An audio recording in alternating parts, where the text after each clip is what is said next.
Hi friends, வாங்க இன்றைக்கி எங்கள் வீட்டில் பார்த்திங்கன்னா பருப்பு சாதம், அரிசியும் பருப்பும் வச்சு செய்யலாம். ஊற வச்சுருக்கேன் பாருங்கள். இதால் நான் அரிசியும் பருப்பும் 2 கிளாஸ் எடுத்திருக்கேன். இது நல்லா ஒரு 1/2 மணி நேரம் நல்லா ஊறிடுச்சு. சின்ன வெங்காயம், பூண்டு, இங்கே பார்த்திங்கன்னா முந்திரி, இது வேணுன்னா சேர்த்துக்கலாம், இல்லைன்னா விட்டுடலாம். வாங்க இது எப்படி தாளிக்கிறதுன்னு பார்த்துக்கலாம். காய் இடையில வெங்காயம் வதங்கிறதுக்குள்ளேயே கட் பண்ணிக்கலாம்.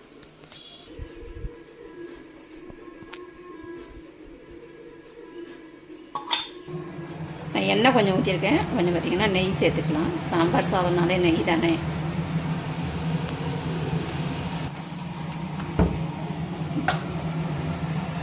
கடுகு, ஒரு 1/2 ஸ்பூன் ஜீரகம், கொஞ்சமாக வெந்தயம். இது நல்லா பொரியட்டும். 2 காஞ்ச மிளகாய் கிள்ளி சேர்த்துக்கலாம். அடுத்தது பார்த்திங்கன்னா நம்ம எடுத்து வச்சுருக்க முந்திரி, உரித்து வச்சுருக்க சின்ன வெங்காயம், பூண்டு.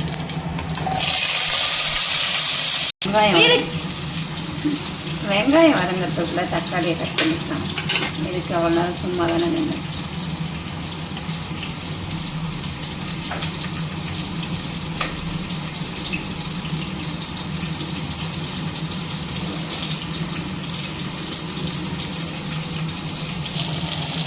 வெங்காயம் வதங்கி வச்சு நம்ம அடுத்தது கட் பண்ண தக்காளி வச்சுக்கலாம். அது நல்லா வதங்கிக்கலாம். கருவேப்பிலை சேர்த்துக்கலாம்.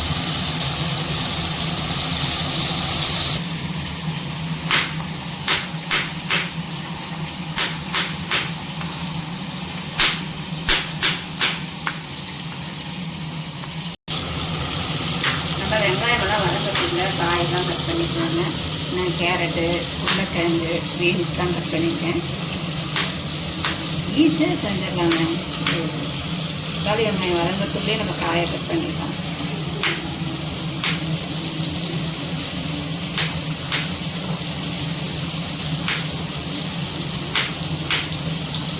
பீன்ஸையும் கட் பண்ணிக்கலாம். என்ன சமைக்கிறதுன்னு தெரியாமல் உட்காந்துருங்க. இதுக்குன்னு இது யோசனை வந்து சரி சாம்பார் சாதம் செஞ்சிடலாம். இன்றைக்கி செவ்வாய்க்கிழமையும் இருக்குது. எனக்கு உட்காந்து காய் கட் பண்ணி தெரியாது. அதனால் அந்த சமைக்கும் போதே கட் பண்ணிட்டு போயிடுவாங்க. இப்போ பார்த்திங்கன்னா தக்காளி வெங்காயமும் வதங்கியிருக்கும். இப்போ நம்ம இதை அதை கூட சேர்த்துக்கலாம்.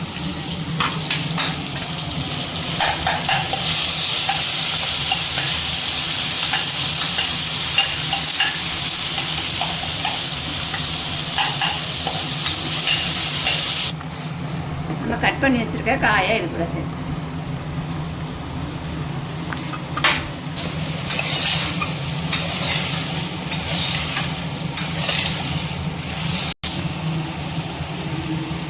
பார்த்திங்கன்னா நான் வீட்டில் அரைச்ச மசாலா தூள் தான் சேர்த்துருக்கேன்.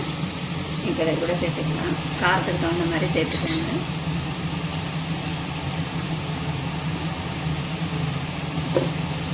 இது கூடவே கொஞ்சம் பெருங்காயத்துக்கும் சேர்த்துக்கலாம்.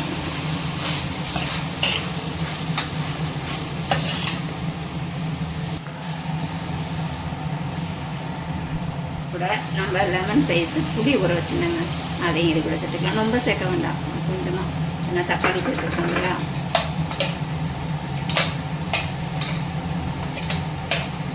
காய்க்கு தேவையான உப்பு சேர்த்துக்கலாம்.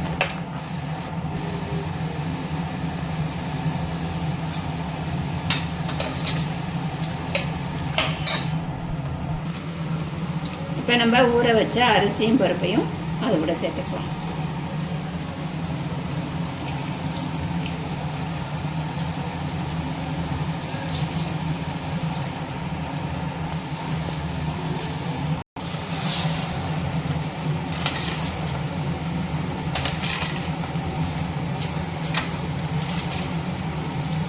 தண்ணி சேர்த்துக்கலாங்க. சாதத்துக்கு அளவு நான் 1 கிளாஸுக்கு 3 கிளாஸ் தண்ணி சேர்த்துருக்கேன். அப்போ தான் நம்மளுக்கு சாம்பார் சாதம் நல்லா குழைவாக வரும்.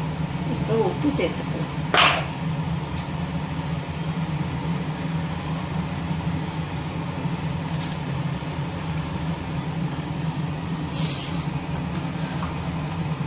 நான்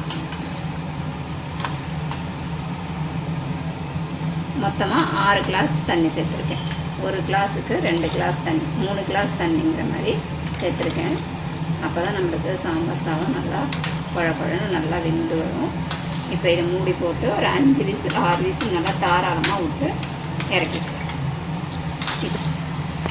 இப்போ உப்பு காரம்லாம் செக் பண்ணிக்கலாம். இதை மூடி போட்டு விசில் விட்டுக்கலாம். அதுதான் சாம்பார் சாதம் டக்குன்னு செஞ்சிடலாங்க. நிமிஷத்தில் காய்கறி கட் பண்ணிட்டு அரிசியை ஊற போட்டுட்டு காய்கறியை கட் பண்ணணும்னா அதுக்குள்ளே அரிசி ஊறிடும். அரிசி வெங்காயம் தக்காளி வதக்கிறதுக்குள்ளே காயை கட் பண்ணணும்னா நம்மளுக்கு குக்கரில் ஒரு 4-5 விசில் 6 விசில் விட்டு இறக்கணும்னா சாம்பார் சாதம் ரெடி ஆகிடும். அப்புறம் வெந்தது பேர் ஓப்பன் பண்ணி பார்க்கலாம்.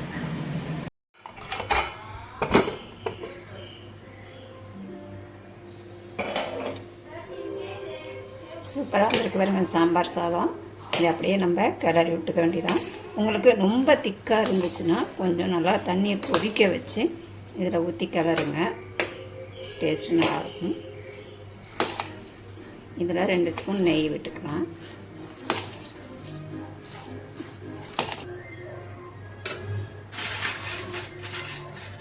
இது கூட அப்பளம்